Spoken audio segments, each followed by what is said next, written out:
The call came while I was packing. A single suitcase on the bed. Empty drawers. The sound of my childhood collapsing into fabric and zippers. My mother's name lit the screen. I answered because silence felt heavier than her voice. "You shouldn't leave like this," she said. Not worried, not sad. Calculating. "Every time you make a decision, something goes wrong for us." I smiled at the wall. Bad luck. That's what I'd been my whole life. She lowered her voice, like she was sharing a secret meant to save me. "Since you were born, nothing has gone right." A pause, as if she expected me to apologize for existing. Behind her words, I heard movement. My father, pacing, counting something. Always counting. I looked at the open suitcase, at the space where my past used to live. "Don't worry," I said. "I'm almost done." She exhaled, relieved. She always liked it when I disappeared. They never said it outright when I was younger. They let the idea grow on its own. Missed promotions, failed businesses, medical bills, a house that never felt like it belonged to us. Every disaster ended the same way. My mother's eyes drifting to me. My father's silence sharpening. "You were born during the worst year of our lives," he once said, like a statistic. I learned to stay quiet, to stay small. But patterns don't lie. When I left for university, their finances stabilized. When I stopped visiting, their health improved. When I sent money home, it vanished into projects that failed the moment my name touched them. They said it proved their point. I started to wonder why my absence made things better, and why my presence only seemed to benefit them. The thought felt disloyal, so I buried it. The suspicion began with paperwork. A bank notification meant for my father landed in my inbox by mistake. A shared email account we'd never bothered to separate. Transfers, large ones, all scheduled the same week every year. My birthday week.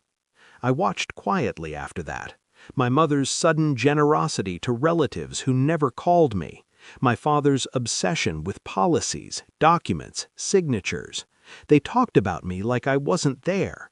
"He doesn't need to know. He wouldn't understand. It's better this way." I smiled, nodded, played my role. At night, I read. Old records, property histories, insurance clauses. Luck, I realized, wasn't random. It was extracted. The truth arrived in an envelope too thin to matter and heavy enough to end everything. Not blood, not lineage, beneficiary. My name wasn't on the policy, but my existence was. They had insured every major asset the year I was born, linked payouts to unforeseen hardship, filed claims whenever I failed, struggled, disappeared. Every misstep of mine had paid them back. My bad luck was profitable.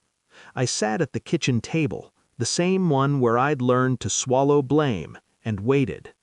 They came home together, smiling, relaxed. I slid the documents across the table. No accusations, no anger. My father's face drained first. My mother followed, slower, like she was calculating escape routes. "You said I was bad luck," I said softly.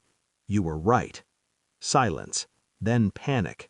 Words stumbled, hands shook, excuses bled into each other. I stayed still. They had taught me how. I didn't raise my voice. I didn't threaten. I simply stood, zipped my suitcase, and walked them through the math.